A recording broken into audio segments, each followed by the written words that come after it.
Hello there! Welcome to PTZOptics and HuddleCam HD Live. My name is Tess Protesto, and we go live every Wednesday at 2 p.m. Eastern, 11 a.m. Pacific.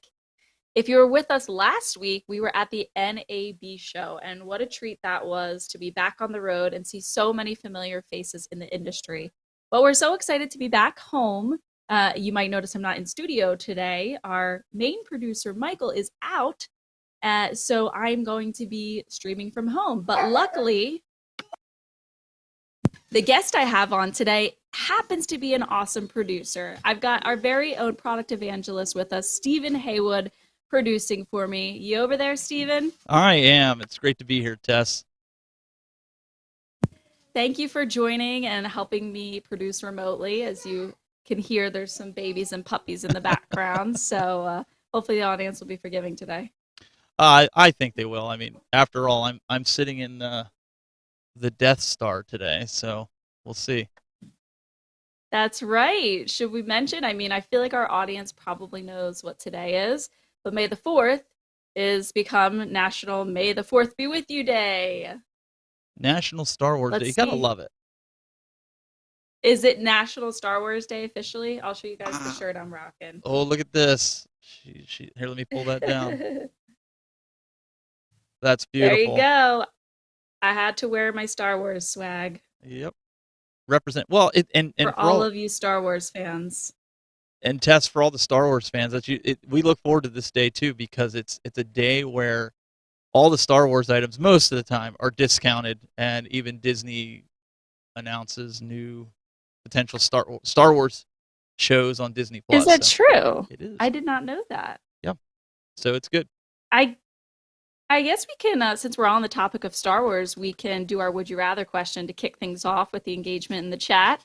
We are live streaming, so we want to hear from you in the chat. Let us know that you're watching, where you're watching from, and today's all about education. So let us know if you're an educator. Today's Would You Rather question is about Star Wars, because today is May the 4th Be With You. And I'm going to read right from our chat because Stephen gave me this question and I don't want to mess it up. What episodes do you think are the best? The original 4, 5, 6, or 1, 2, and 3, the ones with like Darth Maul, or 7, 8, and 9, the most recent ones with Rey, Kylo Ren, and what's this? BB-8. Is that the cute little white and orange guy? Yep, that's the little robot. Okay. So I hear that this is a big point of contention in the Star Wars fan base. Is that true?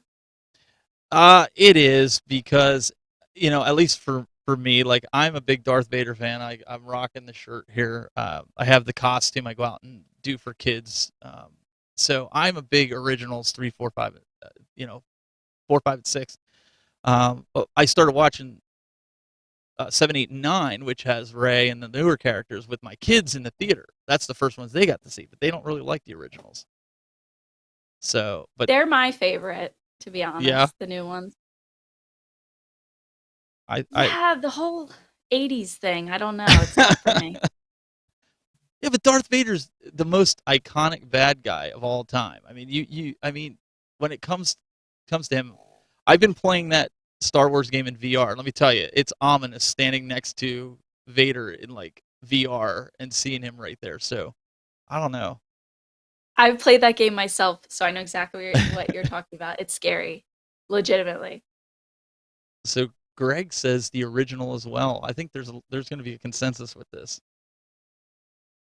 Yeah. Now, nobody seems to like the ones that happen in the middle. The ones with Anakin and Natalie Portman.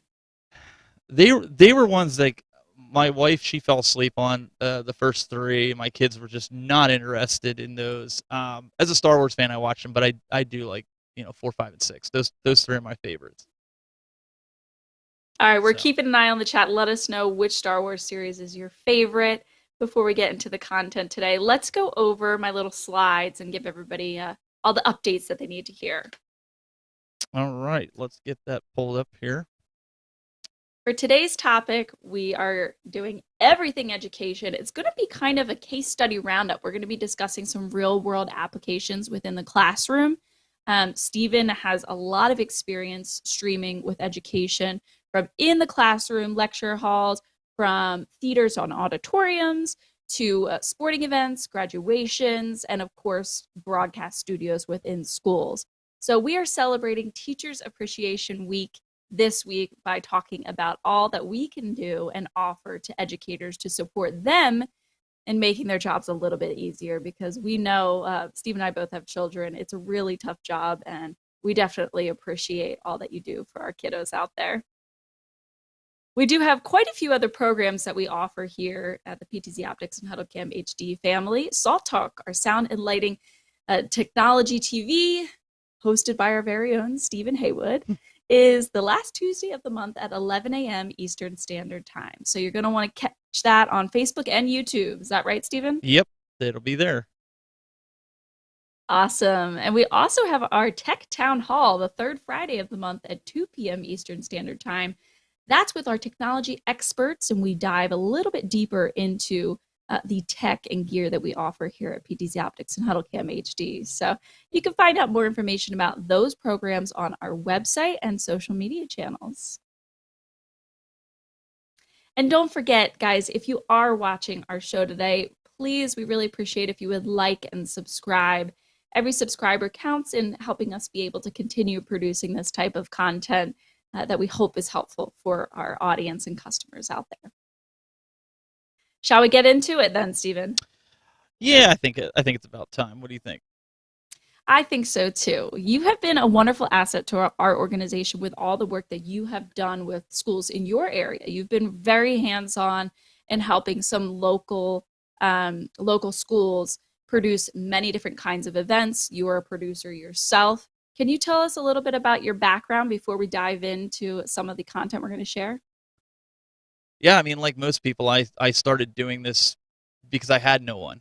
I started producing, and I started cobbling things together, and I think that's where most of my knowledge came from, because at the time I didn't know, anything from anything. So to convert things and learn how to do things like that, what the repercussions were if it didn't work, I learned that at an early stage. So as I started gaining the knowledge, it made it easier. And so these are the types of things to test when you get into a school.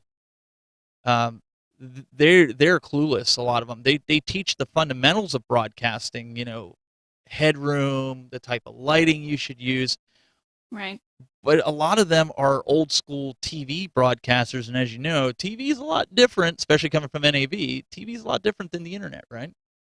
It certainly is. Are you seeing a transition to less of the giant broadcasting cameras in those school studios to maybe like PTZ cameras and smaller form factor, easy single operator units?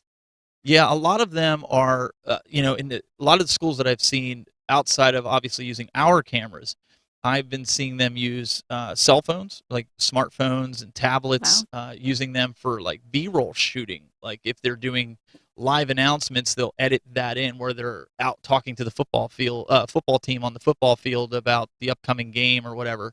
They'll record that and then edit everything in. Well, now they're starting to learn that you can do this live without, just like you're calling into my studio, you can have live interaction. You can have these live guests without going back and having to edit anything. And we're seeing these types of tools being used beyond just the broadcast studio in schools.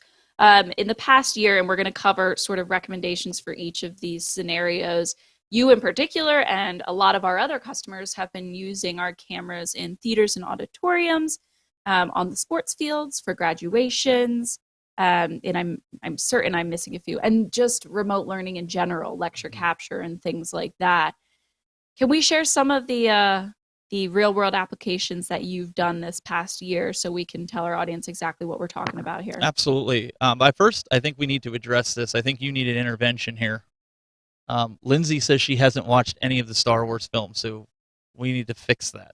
That's just... She's lying. That's heresy. To be a lie. That cannot be possible. Lindsay, you're losing your geek cred. Come on now. I know that you're young, Lindsay, but I mean, the new Star Wars movies in the past 5 years were just so popular. How could you not have seen them? That's kind of funny. And she's She's just like, yeah, I've never seen them. Okay, that's your assignment for next week, Lindsay. Well, so You have to come up with an opinion. So we'll have to see what Lindsay's. She had to have seen. I'm sorry, I'm just bothered by this. She had to have seen at least the one with BB-8 in it. I mean, come on. I'm boggled. And she just was in Disney World. I know. Earlier this year. Unbelievable. All right. Well, so what are we looking at here? So this is the broadcast teacher at Hubbard High School, and she's using our G3, and they also have two PTZOptics 20X in the room set up here. And as you can see, they have a big green screen wall. Now, when I first got there, they had no lighting. So when I upgraded my lighting here in the studio, I donated my old lighting, which are still LEDs, which are still better than them just using the lights in the room. Fluorescence, yeah. Yeah, night and day difference. But they also had donated that news desk, which works really good, and she's working with them on the script. Here's a good picture of her just kind of turning it on, getting things situated, getting set up in that fashion. Here's a front shot of the setup, and we'll get into kind of what that monitor, why it's black there, what it's sitting there doing in a little bit here. But yeah, you even got tally lights in there. They do have the tally lights, and what's cool is a lot of educators are like, well, I can't permanently mount this stuff. This stuff, none of it's permanently mounted. Tess, it actually has it looks like an arm, a boom arm that has a clamp on the bottom that you can clamp to any desk, and then it raises up to about clamped. 6. Yeah, they're clamped to the actual table, so we can move them anywhere. Right, that's awesome, and that's kind of unique to our products and remote robotic pan-tilt zoom cameras as well, because they're not limited just to the broadcast studio. If you want to get a system for your school, you can move it to the auditorium or to the gymnasium for graduation. And that's kind of cool to see. It looks a lot different than when I went to high school, what our broadcast studio looked like, but we're seeing more and more of this. Yeah, smaller form factor setups. And they did purchase 2 other cameras from us, the 30X, because eventually they're going to get into sporting events, and we'll kind of talk about that later. But yeah, this is kind of a walkthrough, if you guys want to see, of the studio or the students. You have some of the students that are doing the editing in real time. Oh. And then you have some of the students that are producing it, some of the students that are watching, so they know how to do it. So every week they switch out the producers and the audio engineers, like 3. They have 3 of them doing it. And then they have a teleprompter, which is free software that they use through a browser. So you can see they had the monitor up there. I'll just stop it here. That monitor is mirroring on the other side so that the talent can actually read it, but also the producers can follow along if they need to switch to a graphic, kind of like what we did with you in the beginning, where you were going through that. They're doing something similar. They were using wirecast in the beginning, but they liked vmix better. We switched over to vmix with the X keys. They have an X keys now, and they've been doing really well with it. I haven't heard from them, so no news is good news. I see you have the Eagles on the green screen back there. Yeah, it's the Hubbard Eagles, and they use the same Eagles as logo as the Philadelphia Eagles. So that's kind of painful for me as a Cowboys fan. So. Oh, that's so funny. Yeah. And you mentioned that that's not a legit teleprompter. No. How cool is it now that they have these programs available that you can basically have like a free teleprompter system? Oh, and to have it for, schools, that's what it's all about. They don't have the budget. And I think Dennis has a comment here, too, about. Oh, I see. Dennis, our install department has switched completely over to installing PTZOptics cameras from Panasonic and Vadio because of quality and ease of operation. And Thank you for sharing that, Dennis. That was something that they said, too. It was nice to be able to plug in. And with them, we are using HDMI with capture cards because of the network. It's kind of locked down to the extent you can use NDI, but the way the network is, it's constantly changing things on the network. I don't know if it's the IPs or whatever, but their IT department said that we can't really use NDI within the classrooms. They're using it for their board meetings, though. So really, they're using our cameras because since the pandemic, a lot of the people don't want to come out anymore. They're like, just stream it. We don't need to be there physically, just the board members. So they also got our cameras in there, and they're going to have them in the boardroom. So I'm waiting until they get them installed, and hopefully in the future we can have some video and pictures of that with the superintendent and the board members.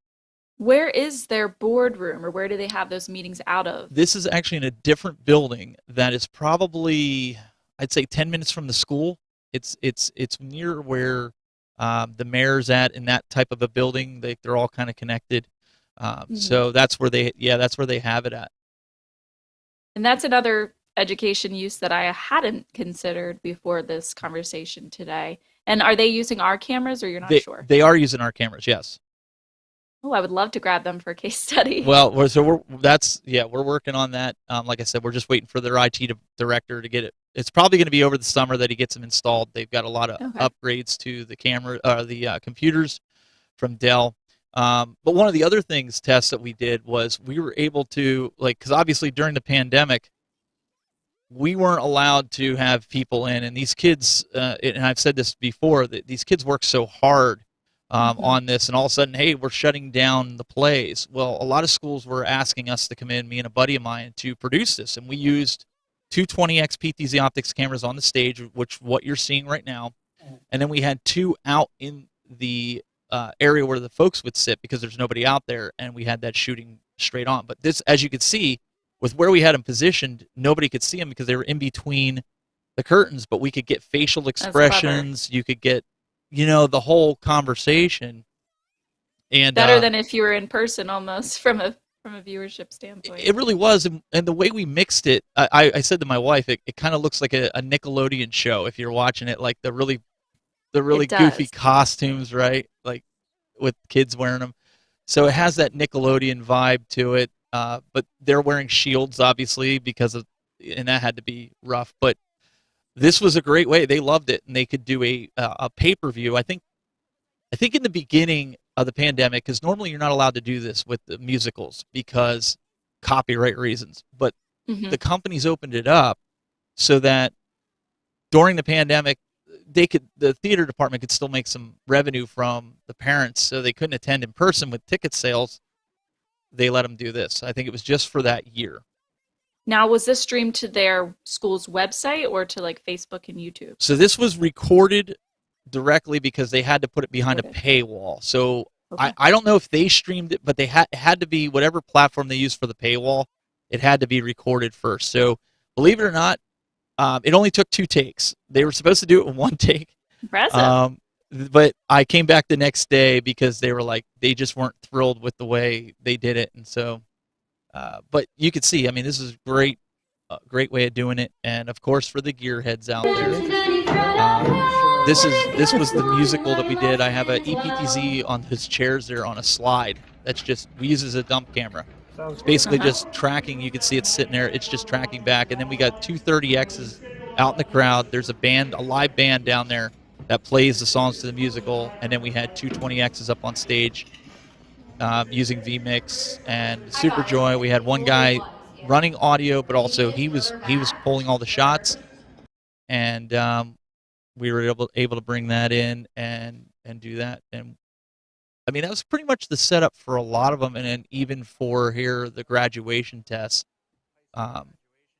They had a house company that ran the audio, so we literally just took a feed from them into an XLR feed. That's all we had to do, and they maintained all the audio. And then me and a buddy of mine, he manned all the cameras, zoomed them in using our SuperJoy, outputted to the. We made vmix do a multi-view out, so he could just sit there, and then he also had a preview with the HDMI from our SuperJoy, so he could. Oh, that's a nice little feature there. Yeah, so he could hone in on each camera independently. Not just the multi-view. So if he couldn't see something right, rather than mess it up, he had that monitor in front of him that he could do that. Meanwhile, I switched, pulled graphics up, changed titles, monitored the stream, monitored the chat room, and recorded. So essentially 2 of us did that. And we had the 2 30Xs in the back where we were at on tripods. But then you'll see here in a bit, we had 2 20Xs up on a balcony. I think I'm going to point to it right there. Oh, all the way up there. And the reason. And how are you running that back into your system that far? So we're using the NDI feature with the PTZOptics cameras. We're just running an Ethernet cable with power over Ethernet. So in this system, you were able to use NDI because you're also using the SuperJoy, and I Yes. assume that's connected to the same switch, obviously. I brought my own switch so I could just Okay. seamlessly set it up. And the cool part is with those angles, you know, sometimes kids come both ways across the stage when they're asking, you know, to shake their hand with the diploma. We were able to Hmm. get the facial expressions as they were shaking the superintendent's hand and getting the diploma, and the parents really liked that. We got to see we got good shots of them marching down the aisles. So there was a lot of diverseness in the shots by setting it up that way. It was simple, but it worked. Yeah, and were you using image magnification for that graduation, or was that something separate? No, it was Or just straight up whatever the zoom and everything that we had on the cameras. It worked. It worked beautiful. We didn't sit there and go, "Oh, wow, that's really pixelated." It really worked something I fantastic. want to backpedal on for each of these systems? I saw that you had Ethernet plugged in and then SDI. Were you using power over Ethernet then for each of these scenarios? Yes, so all these scenarios except for the students when we set it up in the classroom, that was strictly HDMI through capture cards. We did do Okay. HDMI. I think there was only one time we did SDI. We did it. Greg, I see him. He's in the chat room. His church actually did a outside worship night, and at the time, the Okay. NDI wasn't available yet for the cameras, and we used SDI out of it. So Okay. And but you can still just use that for power if, because the DC power is kind of a short cord. it was a So, pain because we had to run yeah, extension cords for the SDI. Yeah.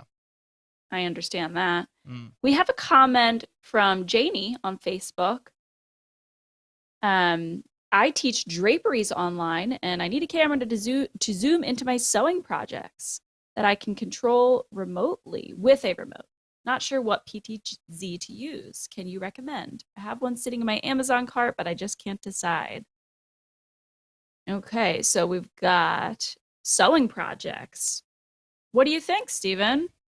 Well, I think if it's going to be something close up like that, I think a 12x would be okay. Yeah. But if you think down the road you're going to need it for something a little bit more, you might want to be safe and get a 20x. So that way you got that middle ground covered. I don't think you'll need a 30x because that's like you saw in those pictures. We were shooting clear down I think it held like 750 people or maybe even 1,000 people in that auditorium. Mhm.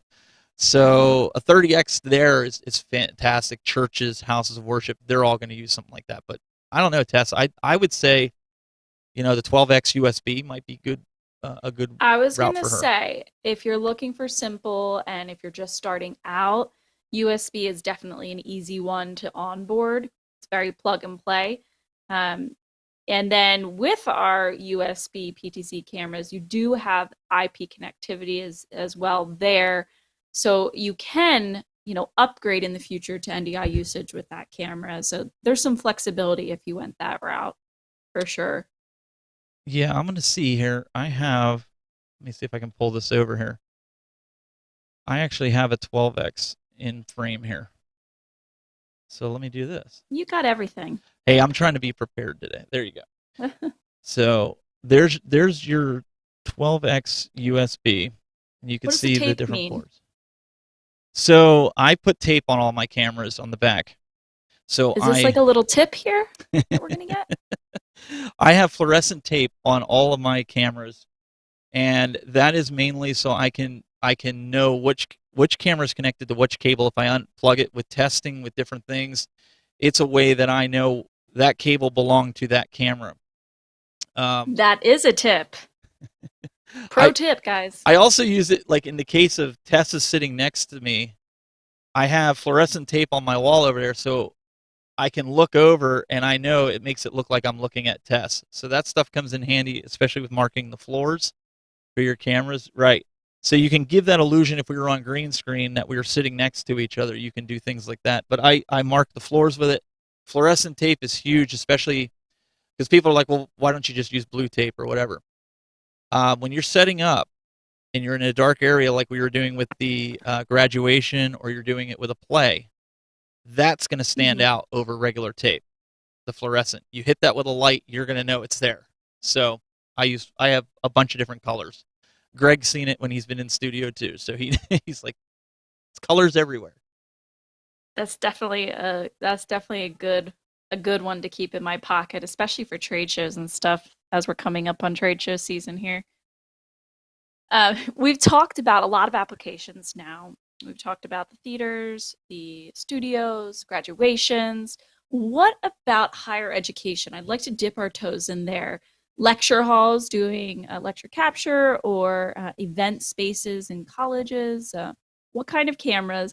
I know, but our audience might not know. Are we recommending for those solutions? So one of the cool new products that we actually we brought out was, I mean, everybody's familiar with our SimpleTrack II. We've actually brought out another SimpleTrack camera called the SimpleTrack Light, which is something that is very, very affordable. I want to say it's what, $1,600 test, $1,599, right? And yeah, in the ballpark there. It's in that ballpark where, you know, your SimpleTrack II is about $2,500. So but you get a lot of bang for your buck with this, and I can actually show it to you here in the studio. If anybody's ever watched some of the demonstrations I've done, there's even YouTube videos with that tracking you. That camera, not only does it have NDI, it comes with it, but Tess, it has all of your other connections that you have, like we have on the back here. So you got a lot of versatility with this camera at a very friendly price point. So for professors that are doing lectures and they need to target a certain space in the back of their board, they can set presets to where it'll track them just on that board rather than, you know, following them everywhere on the floor. You can do that too, but it gives you those additional presets to be able to stay within that zone on your board while you're doing whatever lecture, or if you're trying to hone it in for that online audience, or maybe you're recording it. It doesn't necessarily have to be that. I don't know how your college was, but at college where I was at, there were some of the rooms, if you sat in the back, you weren't seeing what was up on the board unless they had some kind of monitor in there, 100%. Right? Mm-hmm. So yeah, I think that people with the mentality that, hey, we're not streaming this, that doesn't necessarily mean that you shouldn't think about this for the people that are sitting in the back, especially us with poor eyesight. I think that would help. It certainly would. And we're really excited about the SimpleTrack Light. I think even for like K through 12, this camera has a place there.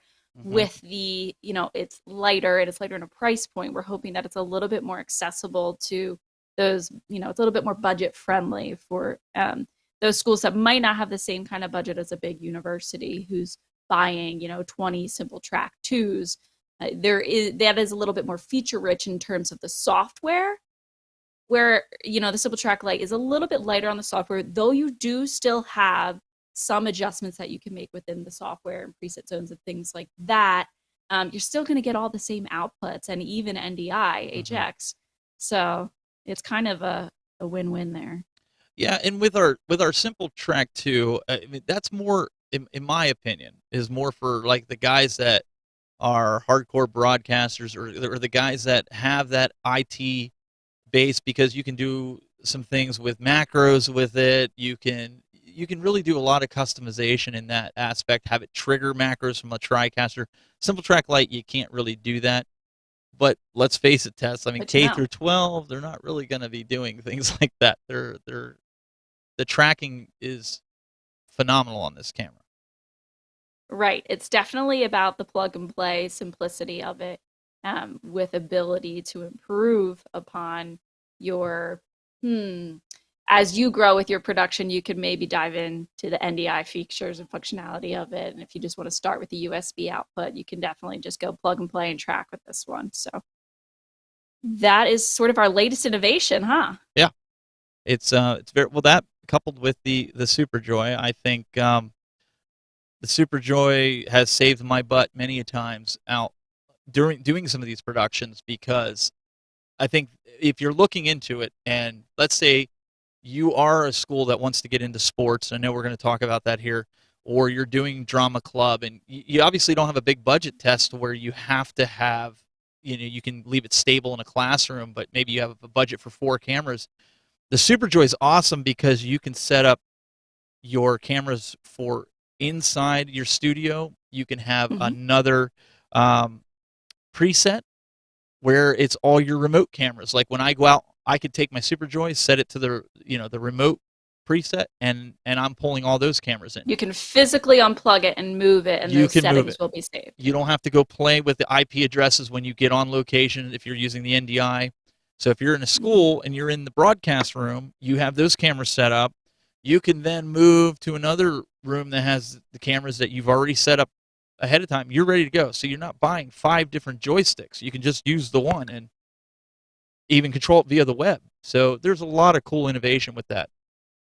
That's a perfect application for the SuperJoy, especially in the school settings where maybe you have 4 cameras, 2 permanently installed, but 2 that you want to be able to be mobile, especially when sporting events come up.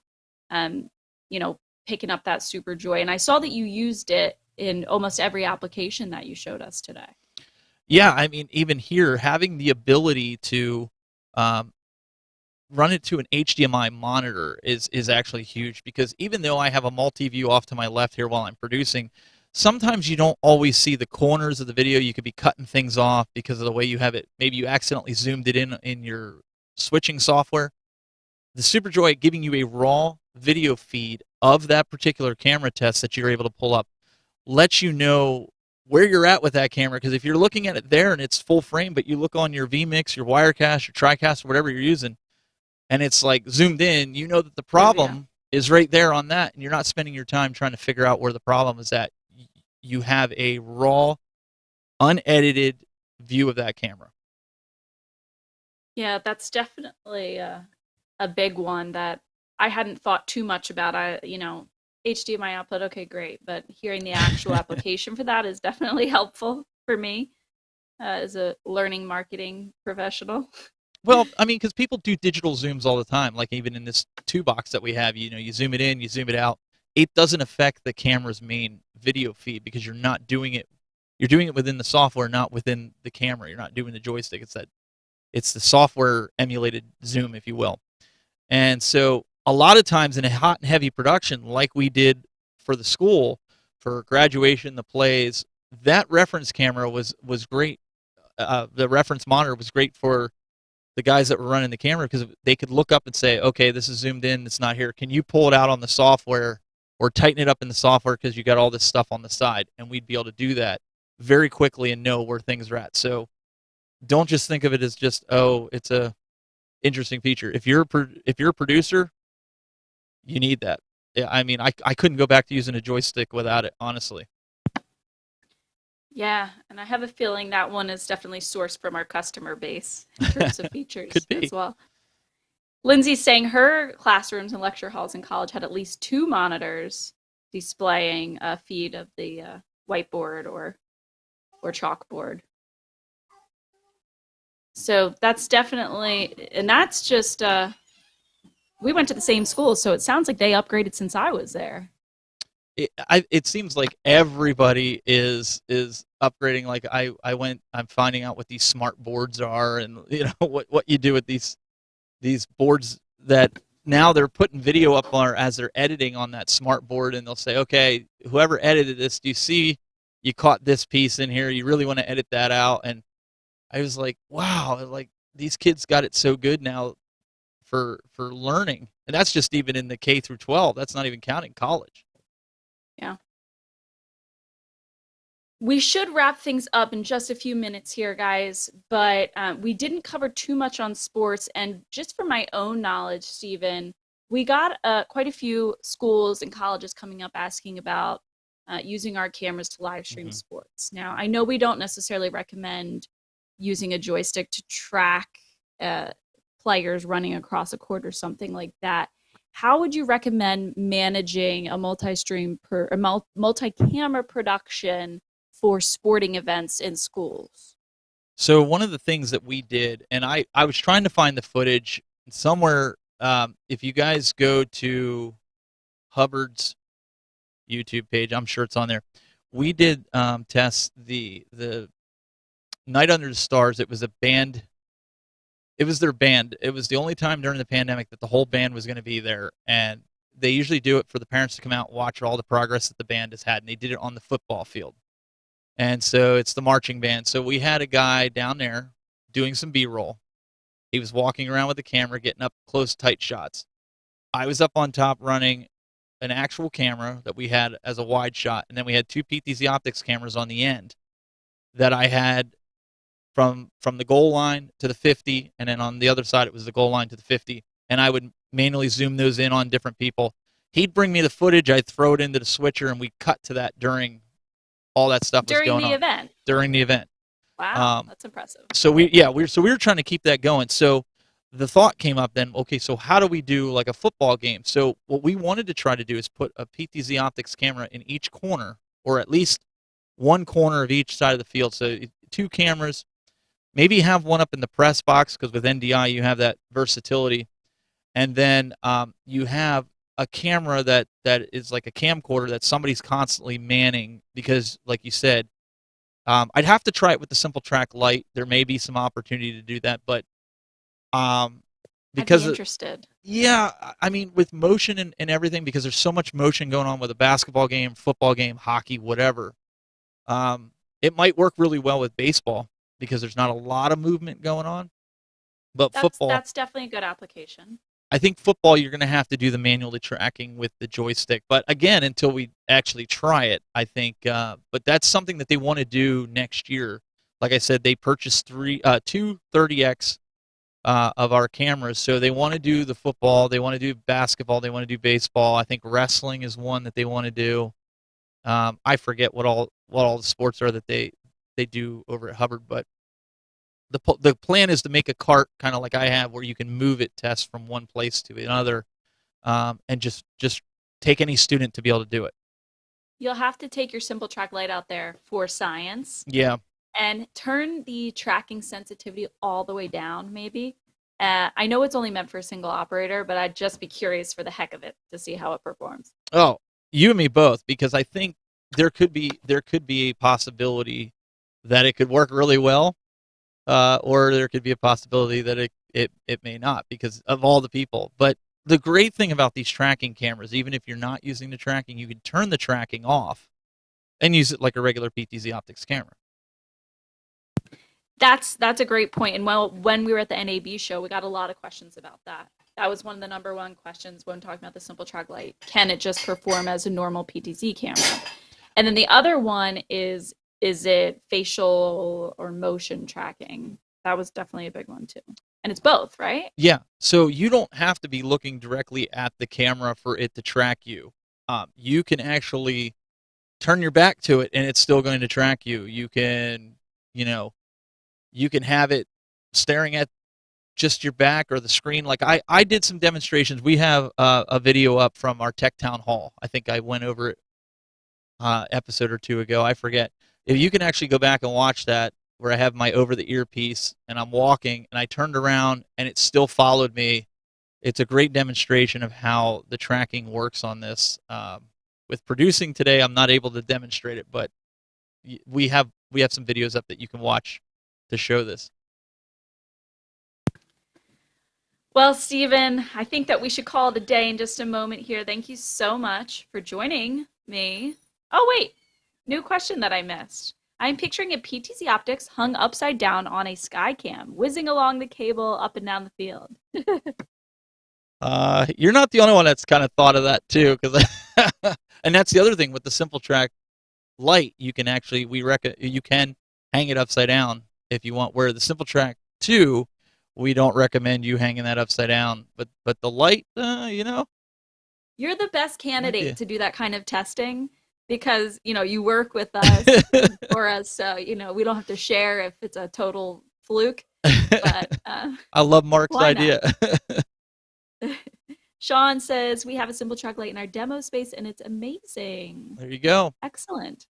Yeah, I mean, listen, guys, I mean, you hear from companies all the time, and they're like, oh, yeah, this is the best. But let me tell you, as somebody that didn't work for the company, I used these cameras for many, many years before I was even working for this company. And I have to say, the tracking on this camera is far superior than some of the other ones that I've tried. And I have cameras everywhere here. I just picked up a GoPro because I know you do. I really enjoyed what Paul did at NAB, and if you guys didn't see it, you need to go watch his vlogs that he did from NAB. I They pity were you guys fun. because he had the camera in your face the whole time, but it was really good quality and it worked really nice. I know everybody was like going crazy because we're setting up the booth and stuff. And here he comes in with the GoPro, but they turned out great and They they got a did. lot of engagement. So it was for the best, I think, for sure. What does he say? PTZ Optics cameras delivered by PTZ. PTZ drones. You know, Who that's not a bad knows? idea. That'd be cool. Anything's possible. I don't know about that. I wanted to share with the audience today, especially because it's Teacher Appreciation Week. We have a series of free downloadable books that we want to make sure that we get in the hands of you and your students.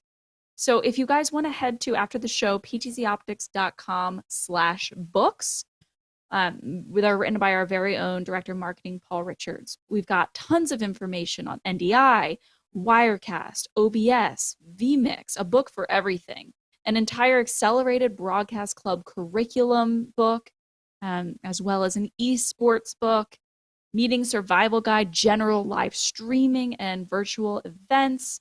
The list goes on and on. He's got quite a collection now. So please head to ptzoptics.com/books after the show and get a free downloadable PDF. Any ones of your choice, all, one, two, whatever you think might help you.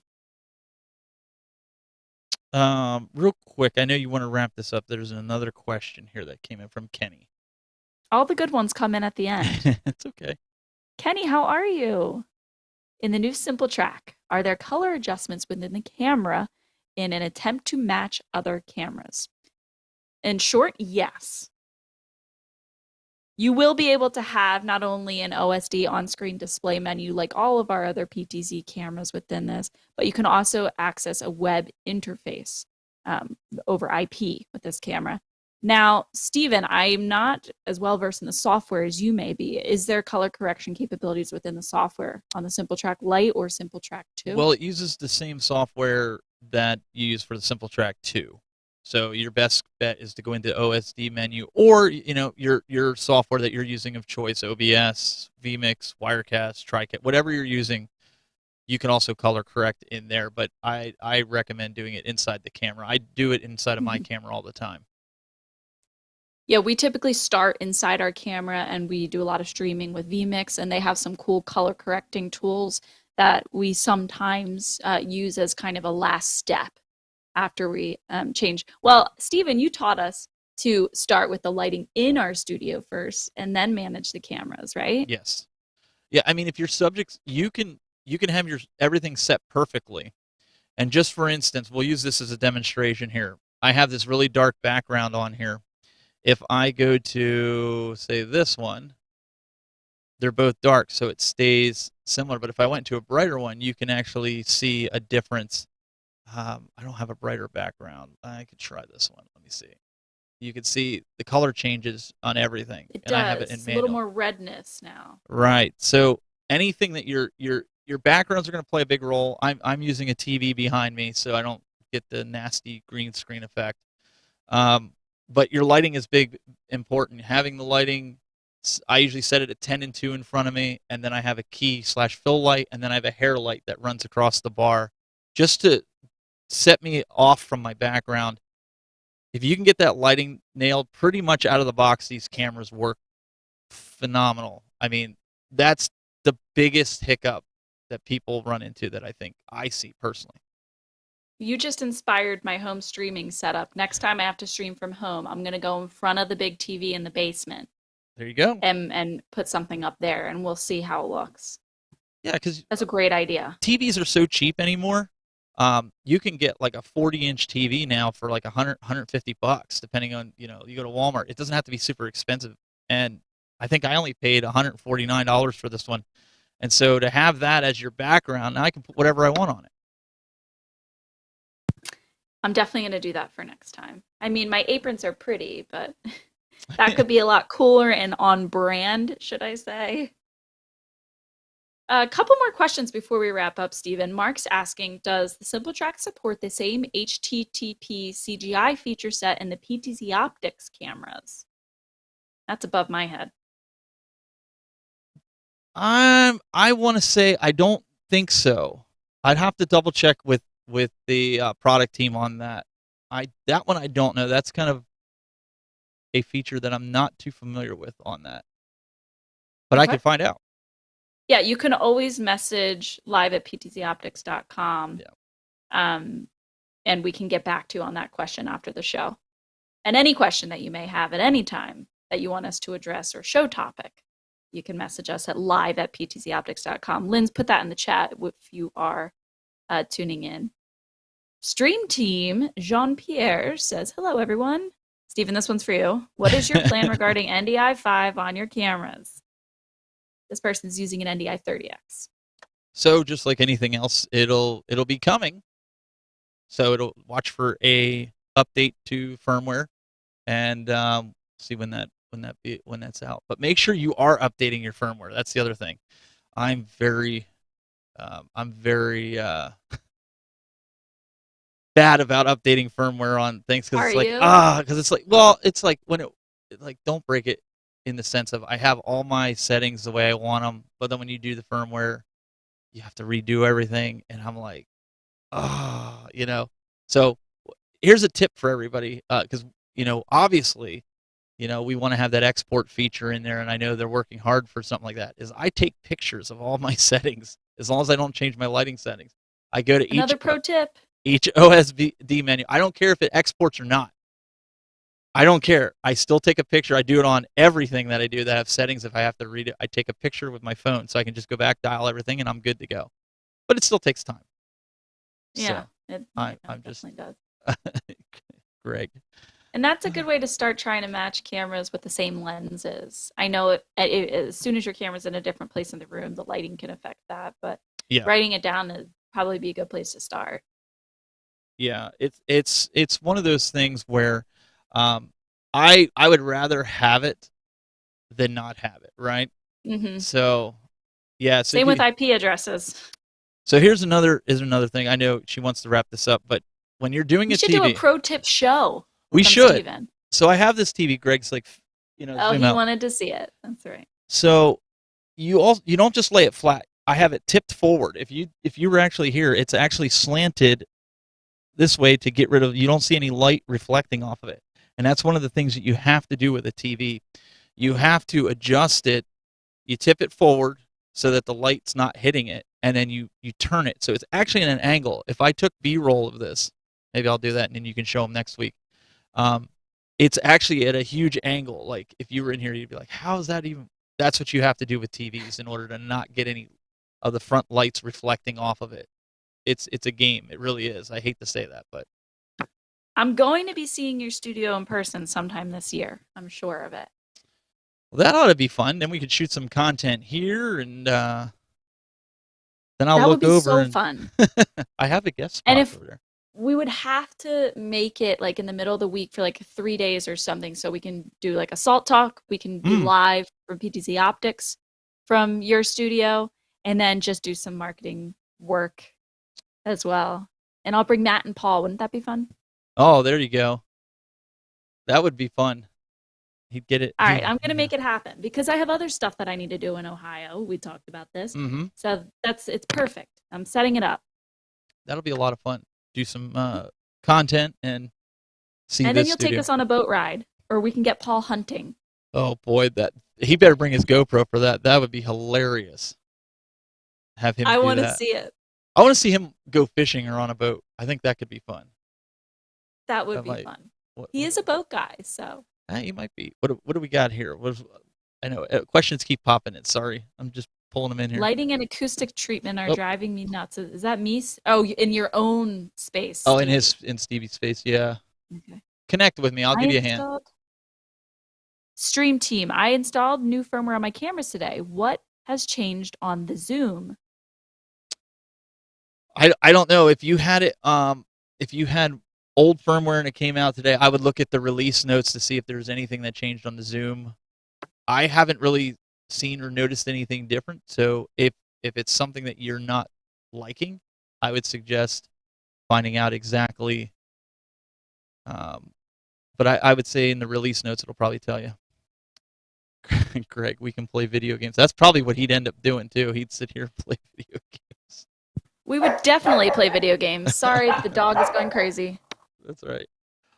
He does love his boat and GoPro. There you go. So yeah, he's used to boating and that sort of thing. But yeah, anything like that, guys, with firmware, definitely read the release notes and check it out. I know the last time I updated firmware, I think was the last release. So I haven't gotten any notification that a new one came out. So I would definitely check it out. Mark is specifying it fixed a zoom speed bug. There you go. So not everybody was experiencing that. So maybe that's one of the big things. So he obviously saw that in there. So that's the best thing to do, Tess, is just they need to check the release notes and also maybe hit up support and see. That's what I always did with everything else. Just read the release notes and find out, and then ask questions based off of that. I'm wondering if we should be doing some marketing materials regarding the firmware releases. I need to communicate with you guys on that. You know, it might be something to, what would you guys like to see? If there was a new firmware, if Tess just kind of went down and read off, you know, this is what's fixed or this is what came out in the firmware, would that be helpful for you guys out there? That would be great if you guys could let me know, see if it's worth our work there, our efforts there. He's, let's see here. Greg said, fantastic show. Thank you, Greg. Stream team. We had fun. Yeah, it was fun today. It was a good one today. And I always love being able to show real applications to our audience rather than just talking about it. So I'm so thankful that you had all those materials for us. Seeing is believing, right? I mean, it's easy. It's one thing to say to people like, hey, you can do this. It's another thing to show them and be able to do that. Looks like Patrick's saying it would be a big help or a huge help, excuse me, for the putting that Okay, up. noted. We will get on that then. I know when we've had some like giant releases with huge new features, we've definitely covered that, but maybe it should just sort of be customary for us to just do a quick video at least on it. Yeah, I think content, any kind of content there. Kenny said, great show. Thank you for the tips, the good tips. Maybe that's what we got to do. We got to put together a show, you know, on one of these that when you have like a slow week or whatever, and we just, some of the tips that I do in here and some other people, maybe they can write in or something. I don't know. I think that you have enough to build a show out of it. So. Just from what I've learned during this show. I wonder, does product or support have a notification system for firmware releases? I'm sure they do, right? I know. Or would that be on us?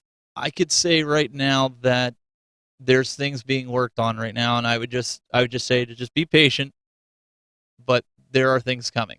That's as much as I can tell you. So I know nobody wants to hear it. Nobody wants to hear that. I know that.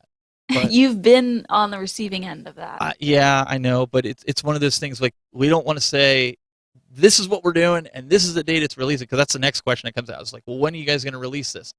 And then you put a date on it, and then you find that there's this issue with the feature that it's going to take longer to develop, and then by then you don't want to let people down. You don't want to let people down. So just know we're working on it. We hear the cries. Believe me, I've said a few too. So cool things are coming. That's all I can tell you. Alrighty then, Steve. It was great to have you on today. You really saved my butt with everything going on, so I appreciate it. You were an excellent guest and guest producer. Having fun. We are having fun. Thank you guys so much for joining us today. We will be live next Wednesday at 2 p.m. Eastern Standard Time, hopefully in studio. And if you want to ask us any more questions if we didn't cover during the show, please reach out to us at live@ptzoptics.com or get in touch with us on our website, PTZOptics.com. Until next time. Thank you.